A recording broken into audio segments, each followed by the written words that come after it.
സ്വർഗരാജ്യത്തിലുള്ള വിശ്വാസത്തോടെ കർത്താവ് ഈശോമിശിഹായുടെ ശരീരവും രക്തവും പാനം ചെയ്യാൻ തിരുസഭ നിങ്ങളെ ക്ഷണിക്കുന്നു എന്ന് പറയുമ്പോൾ, സ്വർഗരാജ്യത്തിൽ നമ്മളിപ്പോഴും വിശ്വസിക്കുന്നുണ്ട്, സ്വർഗരാജ്യത്തിലാണ് നമ്മൾ. എന്നാൽ ഈ ഈശോയുടെ വീണ്ടും വരവിന് ശേഷമാണ് സ്വർഗരാജ്യം അതിൻ്റെ പൂർണ്ണതയിലെത്തുന്നത്. ആ പൂർണ്ണതയിൽ നമ്മൾ ഉദ്ധിതമായ ശരീരത്തോടെ ഈശോയോടൊപ്പം വസിക്കും. അങ്ങനെ ഒരവസ്ഥയുടെ മുന്നാസ്വാദനമാണ് ഈ തിരുക്കർമ്മങ്ങളിലെല്ലാം നമുക്ക് ലഭിക്കുന്നത്.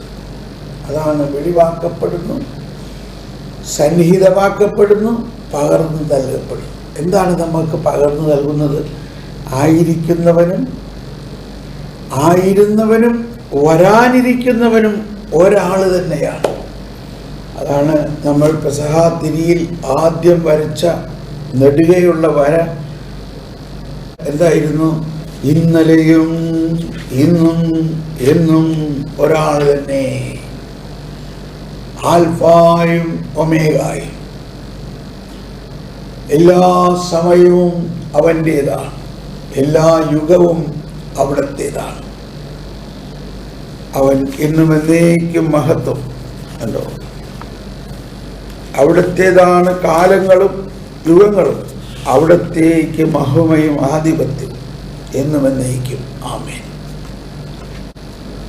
അപ്പോൾ ഈ ഒരു അവസ്ഥയുടെ മുൻ ആസ്വാദനത്തിലാണ് നമ്മൾ. അതുകൊണ്ടാണ് നമ്മളെക്കുറിച്ച് പിതാക്കന്മാർ പറയുന്നതും നമ്മൾ ഉത്ഥാനത്തിൻ്റെ ജനമാണ്. ഉത്ഥാനത്തിൽ നിന്നാണ് പന്തക്കൊസ്ത ഉണ്ടാകുന്നതും ആ പന്തക്കൊസ്തായിൽ നിന്നാണ് ക്രിസ്ത്യാനികൾ ഉണ്ടായത്. അതുകൊണ്ട് ഈശോയുടെ പരസ്യ ജീവിതത്തിലെ പല ഘട്ടങ്ങളെയും നമ്മൾ ധ്യാനിക്കുമ്പോൾ നമ്മൾ മനസ്സിലാക്കേണ്ടത് അത് വരാനിരിക്കുന്ന ഉത്ഥാനത്തിന് ശേഷമുള്ള ഈശോയുടെ നമ്മളോട് ഒരുമിച്ചുള്ള ജീവിതത്തിൻ്റെ ഒരു പ്രവചനമാണ്. അതെല്ലാം ഈശോ പലസ്തീനായിൽ തെരുവുകളിൽ മനുഷ്യരുടെ അടുക്കലേക്ക് ചെന്നതെല്ലാം ഉദ്ധിതനായ കർത്താവ് നമ്മളോടുകൂടി ജീവിക്കുന്നതിൻ്റെ ഒരു മുൻ ആസ്വാദനത്തെക്കുറിച്ച് അല്ലെങ്കിൽ ആ പ്രവചനമായിട്ടാണ് അതെല്ലാം മനസ്സിലാക്കേണ്ടത്. യഥാർത്ഥത്തിൽ നമ്മുടെ ജീവിതം എപ്പോഴാണ് ക്രിസ്തീയ ജീവിതം ആരംഭിക്കുന്നത്? പന്തക്കൊസ്തായിൽ. അപ്പോൾ പന്തക്കൊസ്തായിൽ മുതൽ ഈശോയുടെ പുനരുത്ഥാനത്തിൻ്റെ അവസ്ഥയെ നമ്മളിലേക്ക് പകർന്നുകൊണ്ടാണ് ക്രിസ്തീയത ആരംഭിക്കുന്നത്. അതിടയ്ക്ക് ഞാനൊന്ന് ഓർമ്മിപ്പിച്ചതേ ഉള്ളൂ. അപ്പോൾ നമ്മൾ ഈ ഈസ്റ്റർ ജാഗരണ അനുഭവത്തിലൂടെ കടന്നു പോകുമ്പോൾ ഇനിയിപ്പോൾ നമ്മൾ കടന്നു പോകുന്നത് ആ വിശുദ്ധ കുർബാനയിലാണ്. അപ്പോൾ ആ വിശുദ്ധ കുർബാനയിലേക്ക് ഒരുങ്ങുമ്പോൾ പുരോഹിതൻ ഉപസംഹരിച്ചുകൊണ്ട് പറയുന്നു, നമ്മുടെ കർത്താവായ യേശുക്രിസ്തുവിൻ്റെ പിതാവും ജലത്താലും പരിശുദ്ധാത്മാവിനാലും നമുക്ക് പുതുജന്മം അരുളിയവനും നമുക്ക് പാപമോചനം നൽകിയവനും സർവശക്തനുമായ ദൈവം. അതാണ് പുതുജന്മം അരുളിയവൻ.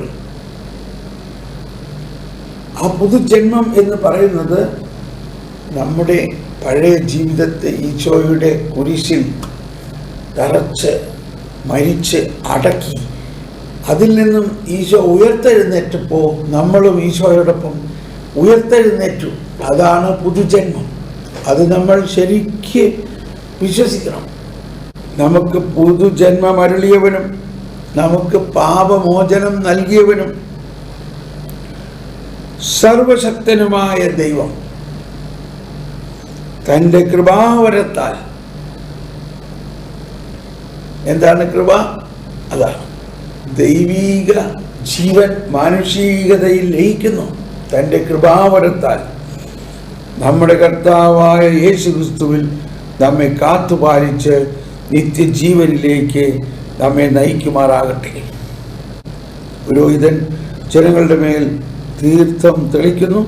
തത്സമയം എല്ലാവരും ദേവാലയത്തിൻ്റെ വലതുഭാഗത്തു നിന്ന് എന്ന ഗാനം ആരംഭിക്കും. ആ ഗാനം വളരെ മനോഹരമായൊരു ഗാനമാണ്.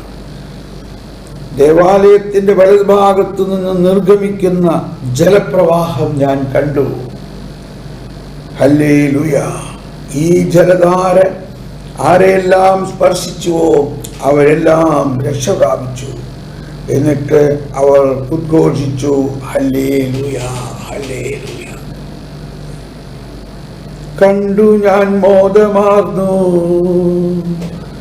കണ്ടു ഞാൻ നീർപ്രവാഹം, ദേവാലയത്തിൻ്റെ വലം ഭാഗത്തു നിന്നുദ്ഗമിക്കും ജലധാര. ഈ ജലധാരയിൽ നിന്നായി നീരണിയുന്നവരെല്ലാം നിർമ്മലഗാത്രരായി കൽമഷഹീനരായി ഇമ്മഹിതന്നിൽ വിളങ്ങും. കണ്ടു ഞാൻ മോദമാർന്നു, കണ്ടു ഞാൻ നീർപ്രവാഹം, ദേവാലയത്തിൻ്റെ വലതുഭാഗത്തു നിന്നുദ്ഭവിക്കും ജലധാര. വാഴ്ത്തുവിൻ രക്ഷകനാമം, വാഴ്ത്തുവിൻ രക്ഷകനാമം, പാടുവിൻ ഹല്ലേലൂയ. കീർത്തനം പാടി രക്ഷകനീശോയെ വാഴ്ത്തുവിൻ ഹല്ലേലൂയ. തിരഞ്ഞെടുക്കപ്പെട്ടവരെ രാജപുരോഹിത ഗണമേ, വിശുദ്ധ ജനമേ, പാടുവിനൊന്നായി ജഗദീശ നവദാനം. അപ്പോൾ ഇവിടെയെല്ലാം നമ്മളെ ഓർമ്മിപ്പിക്കുന്നത് തിരഞ്ഞെടുക്കപ്പെട്ടവരാണ് നമ്മൾ,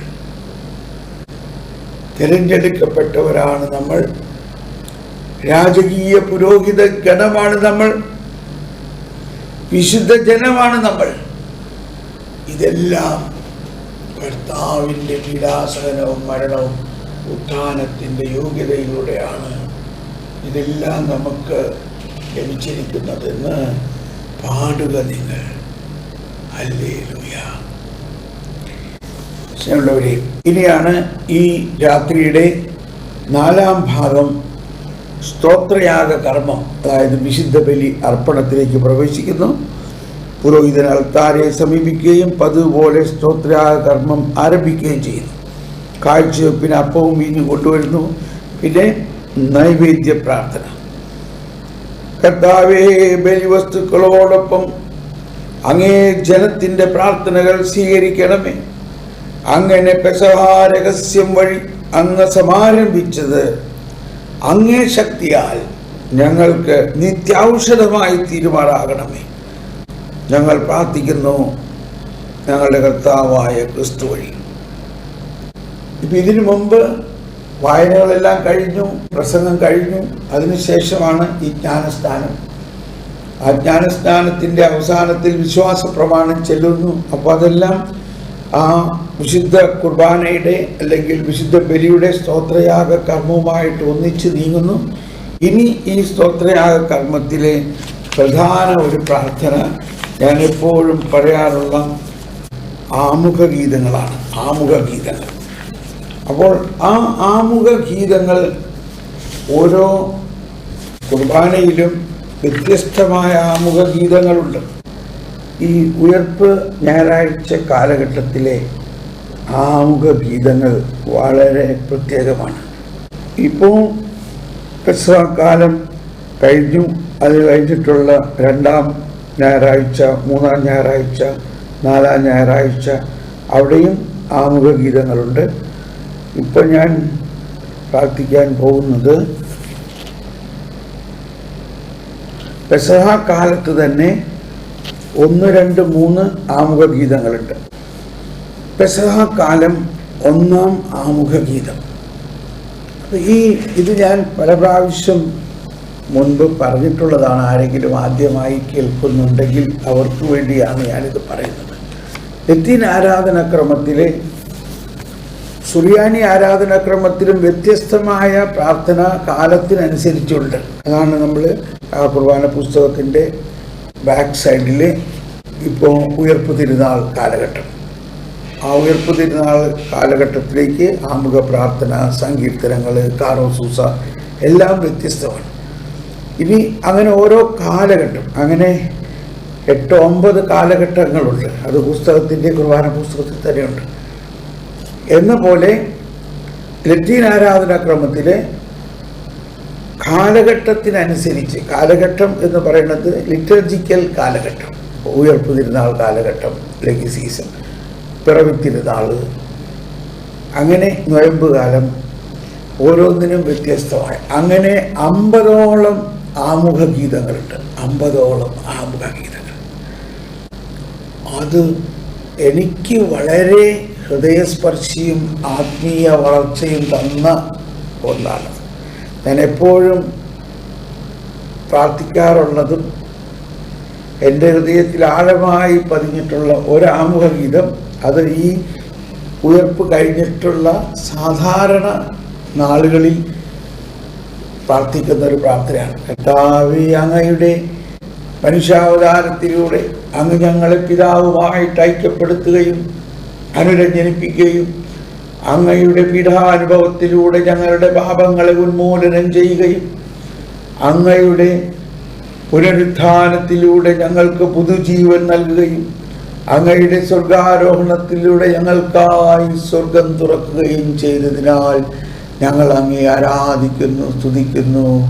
സകല മാലാഖാവൃന്ദത്തോടും ഒരുമിച്ച് ഞങ്ങൾ പാടി സ്തുതിക്കുന്നു. ഹോശാന, അല്ലെങ്കിൽ പരിശുദ്ധൻ പരിശുദ്ധൻ. ഇതാണ് ആമുഖ ഗീതത്തിൻ്റെ ആ സ്ട്രക്ചർ. അപ്പം അത് ആരംഭിക്കുന്നത് ഇങ്ങനെയാണ്: കർത്താവ് നിങ്ങളോട് കൂടെ, അങ്ങേ ആത്മാവോടും കൂടെ, ഹൃദയങ്ങൾ ഉയർത്തുവിൻ, കർത്താവിലേക്ക് ഞങ്ങൾ ഉയർത്തിയിരിക്കുന്നു. നമ്മുടെ കർത്താവായ ദൈവത്തിന് നന്ദി പ്രകാശിപ്പിക്കാം, അതുചിതവും ന്യായവുമാകുന്നു. ഇനി ഉയർപ്പ് തിരുനാളിൻ്റെ ജാഗരണ പ്രാർത്ഥനയിലെ ആദ്യത്തെ കുർബാനയിലുള്ള ആമുഖ ഗീതമാണിത്. കർത്താവേ, എല്ലാ കാലത്തും വിശിഷ്യ ഞങ്ങളുടെ പെസഹ കുഞ്ഞാടായ ക്രിസ്തു ബലിയർപ്പിക്കപ്പെട്ട ഈ രാത്രിയിൽ, ഈ ദിനത്തിൽ, ഈ കാലയളവിൽ അങ്ങയെ മഹാമഹിമയോടെ ഏറ്റുപറയുന്നതിനും യഥാർത്ഥത്തിൽ ഉചിതവും ന്യായവും യോഗ്യവും രക്ഷാകരവുമാണല്ലോ. എന്തെന്നാൽ അവിടുന്നാണ് ലോകത്തിന്റെ പാപങ്ങൾ നീക്കുന്ന യഥാർത്ഥ കുഞ്ഞാട്. അവിടുന്ന് മരിച്ചുകൊണ്ട് ഞങ്ങളുടെ മരണം സംഹരിക്കുകയും ഉത്ഥാനം ചെയ്തുകൊണ്ട് ജീവൻ പുനരുദ്ധരിക്കുകയും ചെയ്തു. ആകയാൽ പെസഹ സന്തോഷത്താൽ നിറഞ്ഞ് ഭൂതലത്തിലെ സകല ജനങ്ങളും ആഹ്ലാദിക്കുന്നു. മാത്രമല്ല, ഉന്നത ശാക്തികന്മാരും മാലാഖാവൃന്ദങ്ങളും അവിരാമം സ്തുതിച്ചുകൊണ്ട് അങ്ങേ മഹത്വത്തിൻ്റെ ഗീതം ഒന്നുചേർന്ന് ആലപിക്കുന്നു. പരിശുദ്ധൻ പരിശുദ്ധൻ പരിശുദ്ധൻ, സൈന്യങ്ങളുടെ കർത്താവായ ദൈവം, സ്വർഗവും ഭൂമിയും അങ്ങേ മഹിമയാൽ നിറഞ്ഞിരിക്കുന്നു. ഉന്നതത്തിൽ ഹോശാന, കർത്താവിന്റെ നാമത്തിൽ വരുന്നവൻ അനുഗ്രഹീതൻ. ഉന്നതങ്ങളിൽ ഹോശാന.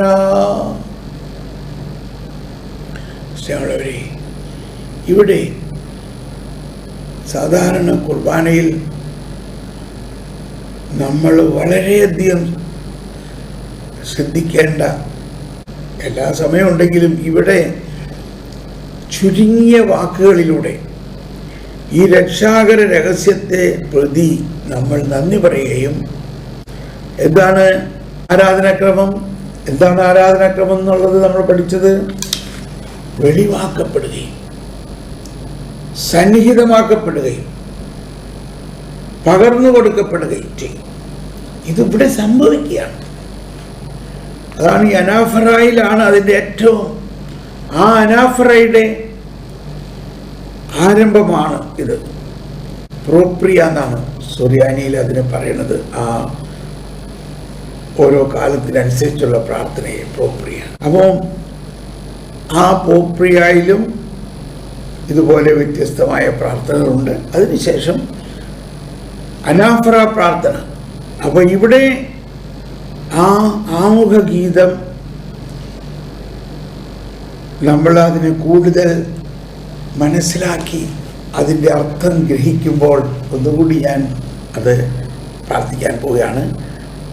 നമ്മളുടെ ഇതെല്ലാം പ്രാർത്ഥിക്കുമ്പോൾ ആ 3 പ്രിൻസിപ്പിൾ ഓർക്കണം. എന്താണ്? വെളിവാക്കപ്പെടുന്നു, സന്നിഹിതമാക്കപ്പെടുന്നു, പകർന്നു നൽകപ്പെടുന്നു. ഇത് ഏറ്റവും സിമ്പിളായിട്ട് നമ്മൾ അങ്ങനെ അത് നമ്മുടെ ഹൃദയത്തിൽ ആഴമായി പതിഞ്ഞു എന്ന് എനിക്ക് വിശ്വാസമുണ്ട് നിങ്ങളെല്ലാവരിലും. അതാണ് ഓരോ വിശുദ്ധ കുർബാനയിലെ ഓരോ ശുശ്രൂഷകളിലും വെളിവാക്കപ്പെടുന്നു, സന്നിഹിതമാക്കപ്പെടുന്നു, പകർന്നു കൊടുക്കപ്പെടുന്നു. ഇത് ആ പ്രിൻസിപ്പിൾ വെച്ചിട്ട് ആ പ്രിൻസിപ്പിൾ നമ്മുടെ മനസ്സിൽ വെച്ചുകൊണ്ട് ഈ പ്രാർത്ഥന നമ്മൾ കേൾക്കണം. കർത്താവേ, എല്ലാ കാലത്തും വിശിഷ്യ ഞങ്ങളുടെ പെസഹ കുഞ്ഞാടായ ക്രിസ്തു ബലിയർപ്പിക്കപ്പെട്ട ഈ രാത്രിയിൽ, ഈ ദിനത്തിൽ, ഈ കാലയളവിൽ. അപ്പോൾ ആ പെസഹ തിരിയിൽ നമ്മൾ ഉദ്ഘോഷിച്ചതും അതിനുശേഷമുള്ള പ്രാർത്ഥനകളെല്ലാം, അപ്പോൾ ആ പെസഹായുടെ ആ തിരുക്കർമ്മങ്ങളിൽ, ആ പെസഹായിൽ കർത്താവ് യേശുമിശിഹ എന്തെല്ലാം മനുഷ്യരക്ഷയ്ക്ക് വേണ്ടി ചെയ്തുവോ അതെല്ലാം ഈ തിരുക്കർമ്മങ്ങളിലൂടെ വെളിവാക്കപ്പെടുകയും സന്നിഹിതമാക്കപ്പെടുകയും ചെയ്യും. കർത്താവേ, എല്ലാ കാലത്തും വിശിഷ്യ ഞങ്ങളുടെ പെസഹ കുഞ്ഞാടായ ക്രിസ്തു ബലി അർപ്പിക്കപ്പെട്ട ഈ രാത്രിയിൽ,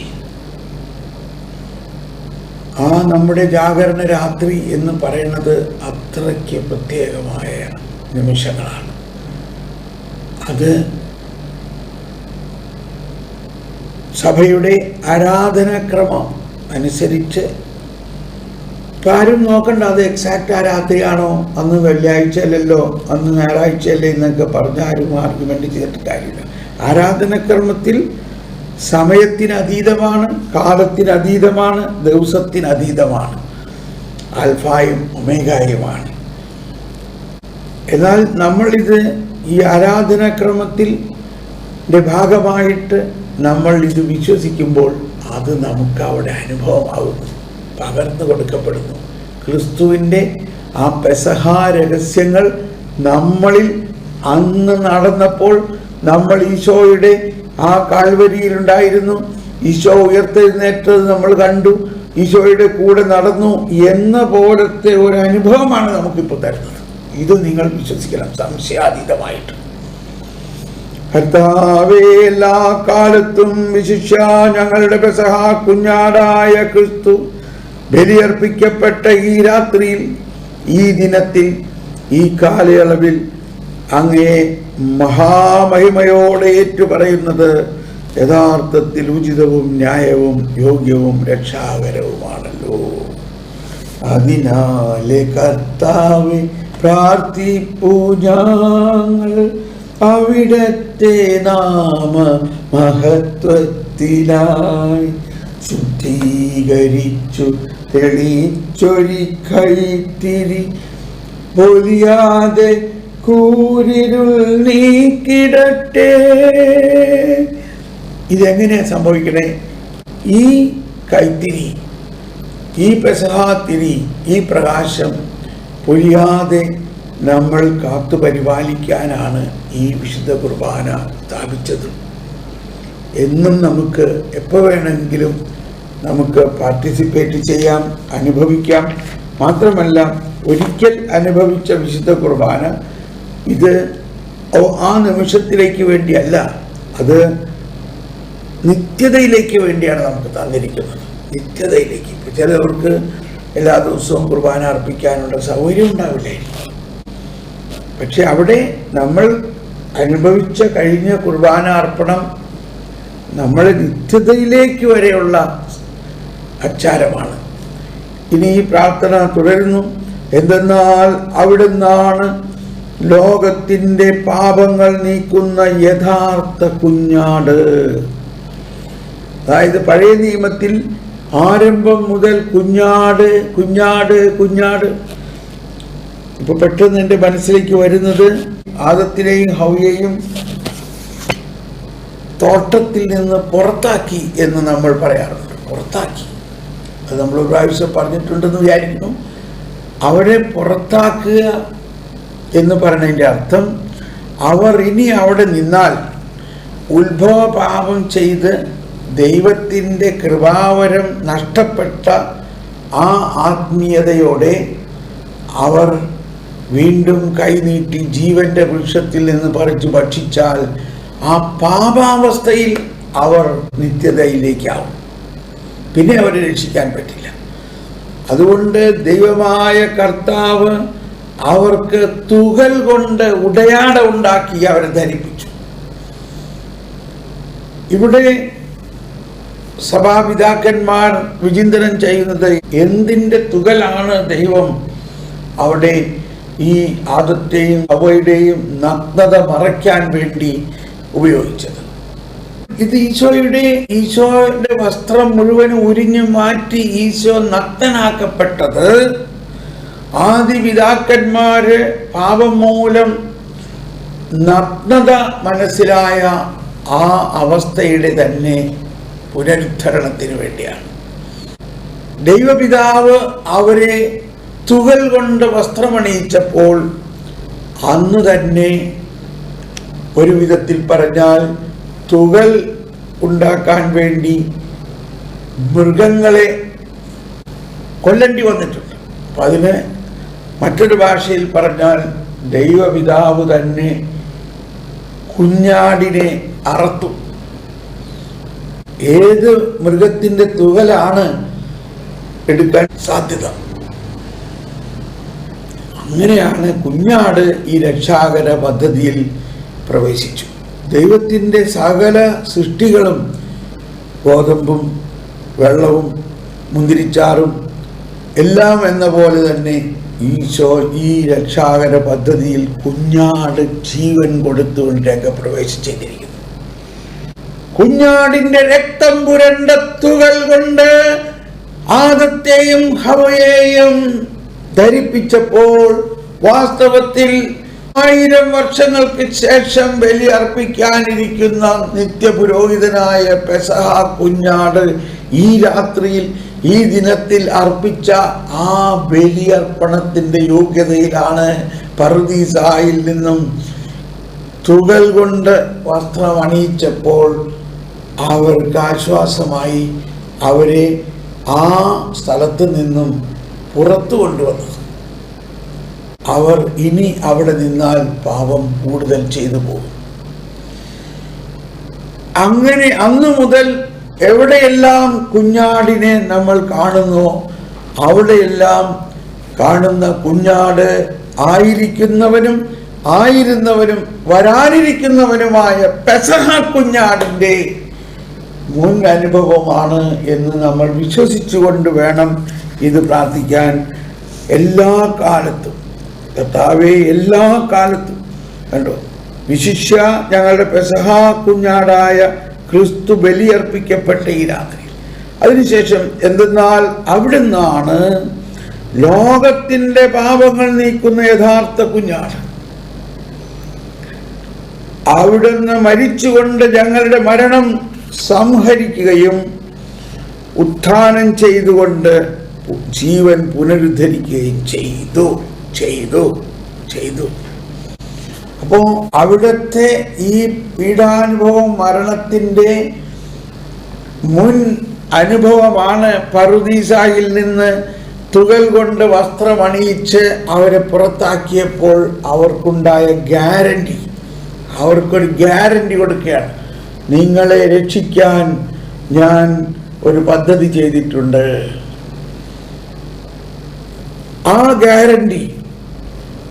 ഗ്യാരണ്ടിയുടെ അച്ചാരമാണ് ആ തുകൽ വസ്ത്രം. ഇപ്പൊ എന്റെ മനസ്സിലേക്ക് വരുന്നത് TCC 129 എന്താ 129 പറയണത്?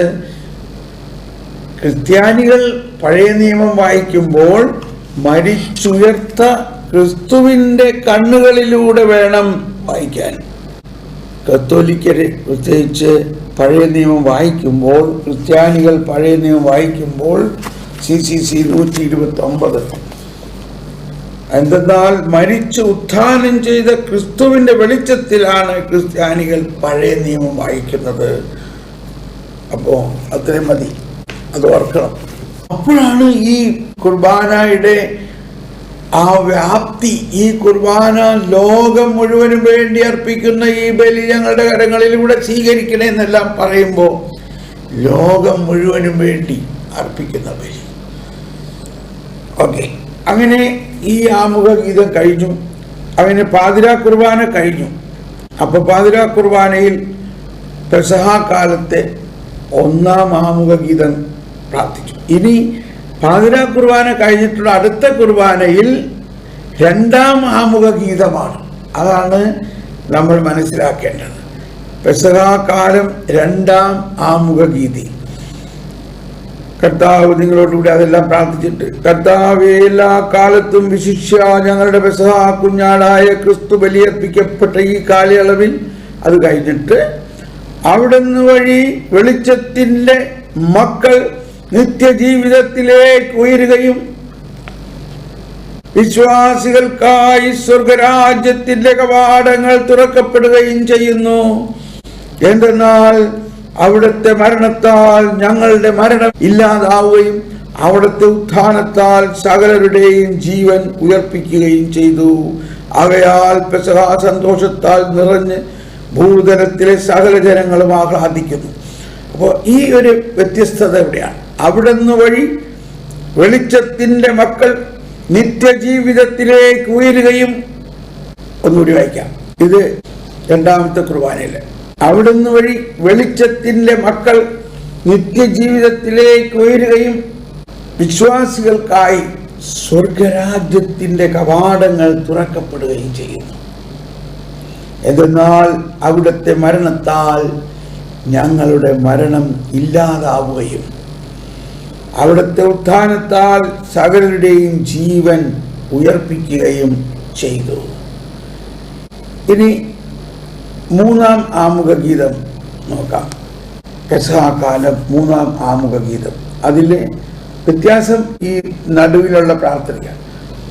അവിടുന്ന് തന്നെ ഞങ്ങൾക്ക് വേണ്ടി അർപ്പിക്കുന്നതിൽ നിന്നൊരിക്കലും വിരമിക്കാതിരിക്കുകയും അങ്ങേ സന്നിധിയിൽ നിരന്തരമായ മധ്യസ്ഥത്താൽ ഞങ്ങളെ പരിരക്ഷിക്കുകയും ചെയ്യുന്നു. അവിടുന്ന് ബലിയർപ്പിക്കപ്പെട്ടുവെങ്കിലും മരിക്കുന്നില്ല, വധിക്കപ്പെട്ടുവെങ്കിലും അവിടുന്ന് എന്നും ജീവിക്കുന്നു. ഇപ്പൊ മലങ്കര കുർബാന ക്രമത്തിലും ഇതെല്ലാം ആരംഭം മുതലേ തന്നെ പ്രാർത്ഥനയിലുണ്ട്. ദൈവമേ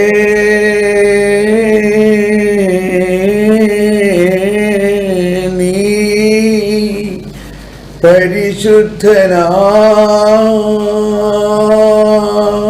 പരിശുദ്ധനാകുന്നു, ബലവാനേ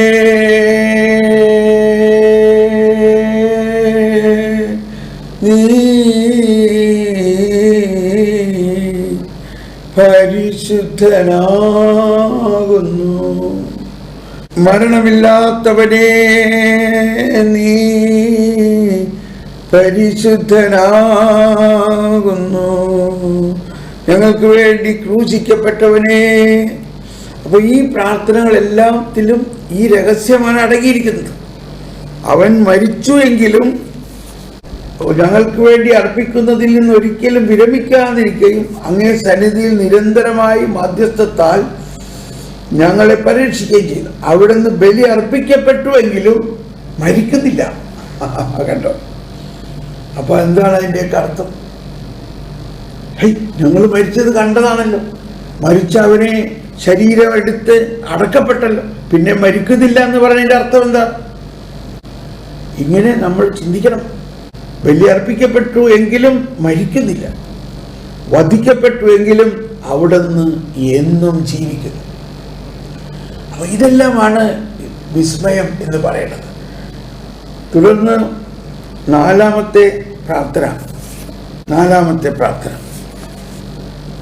പെസഹ തിരുനാളിൻ്റെ അടുത്ത പകലത്തെ കുർബാനയാകാം.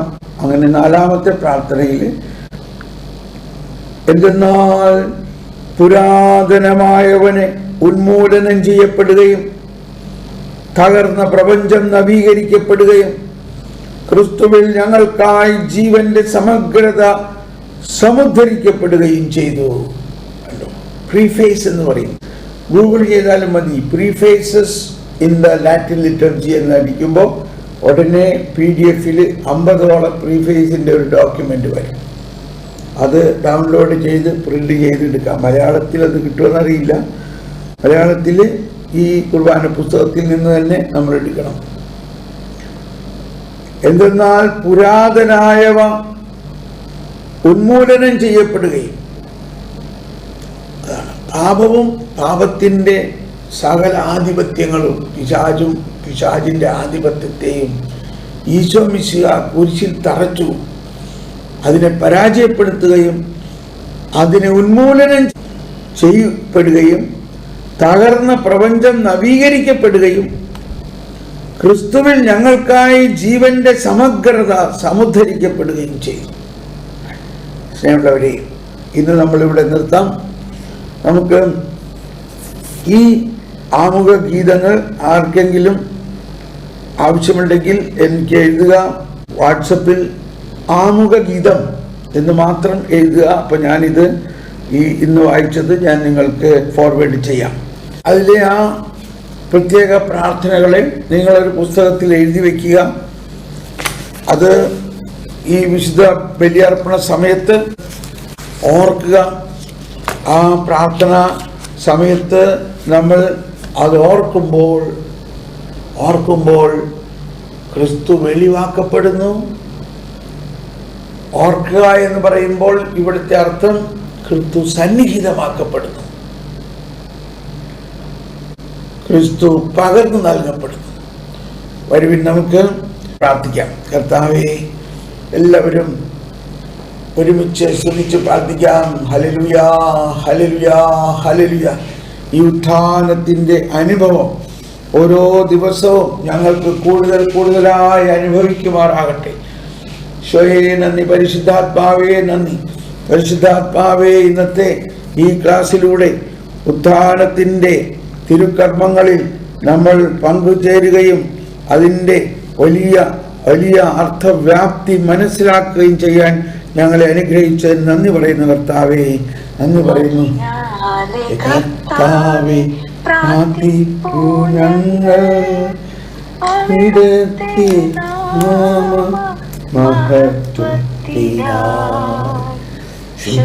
ശുദ്ധീകരിച്ചു തെളിച്ചൊരി കൈത്തിരി മങ്ങാതെ കൂരിരുൾ നീക്കിടട്ടെ, മങ്ങാതെ കൂരിരുൾ നീക്കിടട്ടെ. Praise the lord, praise the lord. കഴിഞ്ഞ ദിവസത്തെ ക്ലാസ്സുകളെല്ലാം കേട്ടിട്ട് വളരെ അനുഭവങ്ങൾ പങ്കുവെച്ച ഒരുപാട് പേരുണ്ട്. അതെല്ലാം ദൈവത്തിന് വലിയ നന്ദി പറയുന്നു. എനിക്ക് വലിയ ആനന്ദമാണത് കേൾക്കുമ്പോൾ. വേറൊന്നും കൊണ്ടുമല്ല, ഈ ലോകത്തിൻ്റെ നാനാഭാഗത്തുള്ളവരെ ഈ കാലഘട്ടത്തിൽ കർത്താവ് ഇത്രയും കാര്യങ്ങൾ പഠിച്ചതിലുള്ള ഈശോയുടെ ആനന്ദമാണ്. അതുകൊണ്ട് നമ്മൾക്കും ഈ ക്ലാസ്സുകളിലൂടെ എന്തെങ്കിലും പുതിയ ബോധ്യങ്ങൾ നിങ്ങൾക്ക് കിട്ടുന്നത് എനിക്ക് ഷെയർ ചെയ്തോളൂ. അപ്പോൾ അതെനിക്കും വലിയ ഒരു ബോധ്യമായിട്ട് അത് ആഴത്തിൽ പതിയും. Praise the lord. Thank you. Bye by.